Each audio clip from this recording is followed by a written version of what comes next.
Răspunsurile pe care le cauți sunt deja la tine. Inteligența intuitivă o avem toți, dar nu o folosim cu adevărat. Aceasta este forța invizibilă care modelează succesul. Au folosit-o cei mai mari inventatori din istorie și o folosesc oamenii de succes din zilele noastre. Dar cum poți să o accesezi? Cum poți să îți antrenezi mintea să vadă dincolo de logică? Descoperă ce înseamnă cu adevărat să îți urmezi vocea interioară. Hai să începem! Ai avut vreodată o senzație că ceva trebuie făcut fără să știi exact de ce? Sau poate o idee ți-a venit într-o clipă de liniște, fără nicio explicație logică? Este vorba de puterea inteligenței intuitive. Imaginează-ți o busolă invizibilă care te ghidează prin viață fără să-ți dai seama. Uneori simți că știi fără să poți explica de ce.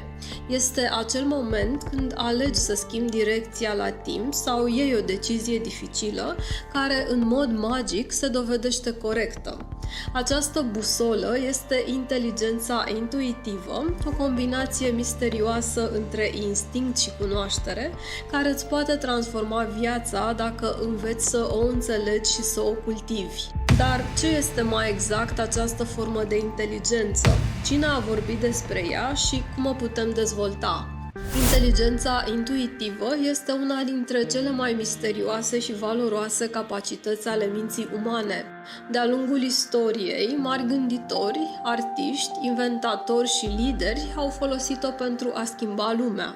Este acea forță subtilă care transcede logica și ne conduce spre soluții neașteptate, decizii înțelepte și un simț profund al clarității.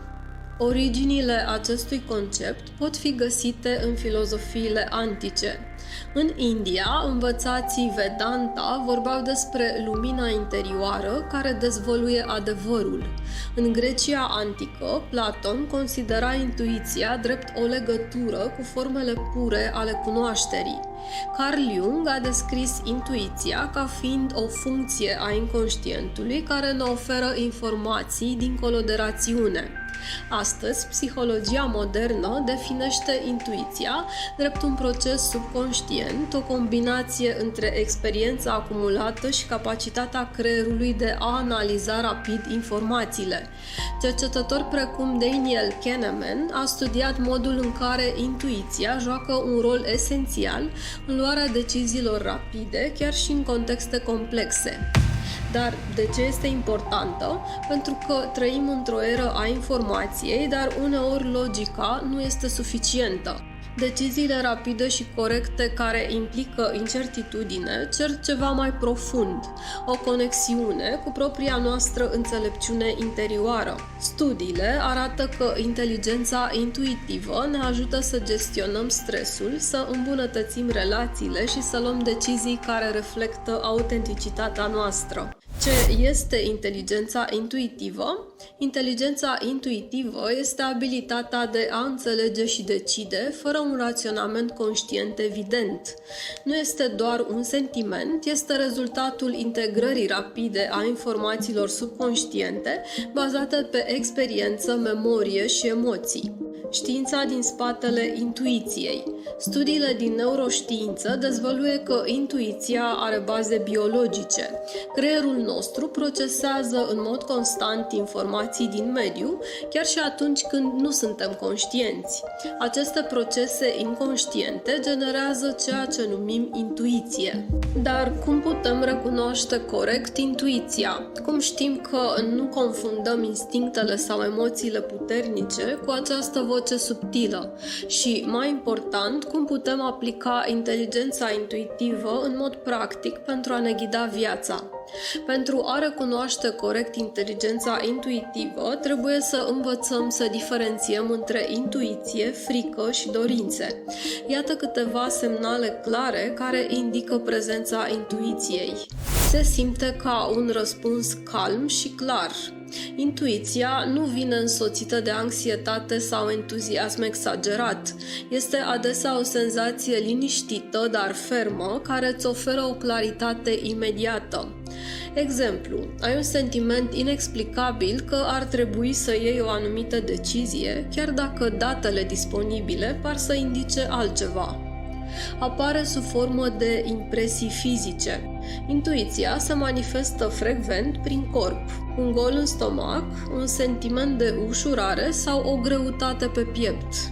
De exemplu, simți un disconfort inexplicabil atunci când cineva îți propune un plan. Este rapidă și spontană. Intuiția este instantanee, nu necesită un proces lung de analiză și apare ca o scânteie de cunoaștere.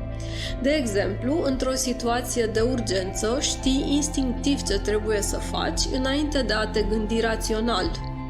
Persistă în mod subtil. Dacă ignori intuiția, aceasta tinde să reapară, dar fără agresivitate. Este mai degrabă o senzație constantă care te îndeamnă să asculți.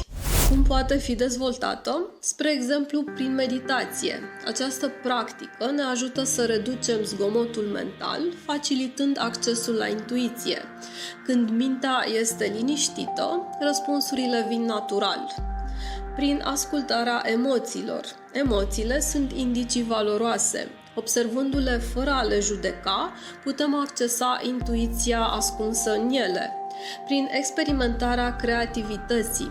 Activitățile creative precum desenul sau scrisul stimulează emisfera dreaptă a creierului, unde se află sursa intuiției. Prin observarea corpului. Intuiția se manifestă adesea prin reacții fizice, cum ar fi o strângere în stomac sau o senzație de calm inexplicabil. Învață să le recunoști. Iată câteva exemple de oameni celebri care au folosit inteligența intuitivă. Nikola Tesla. Tesla își baza invențiile pe viziuni intuitive care îi apăreau în minte înainte de a le testa în practică. Marie Curie. Căutările sale în domeniul radioactivității au fost deseori ghidate de instincte care i-au permis să identifice direcțiile corecte de cercetare. Albert Einstein. Einstein credea că intuiția este mai importantă decât logica în descoperirea ideilor noi. În concluzie, inteligența intuitivă este un dar pe care toți îl avem, dar care necesită practică pentru a fi stăpânit. Este puterea dintre minte și suflet, între știință și artă. Este vocea interioară care știe răspunsul, chiar înainte ca noi să întrebăm. Fii atent, fii deschis și dezvoltă-ți acest dar. Mulțumesc că m-ai urmărit, pe data viitoare! Dacă acest material ți s-a părut interesant, te rog să îi acorzi un like. Pentru acces simplu la conținut similar, te poți abona la acest canal de YouTube și prin activarea clopoțelului vei fi notificat de fiecare dată când un material nou este publicat.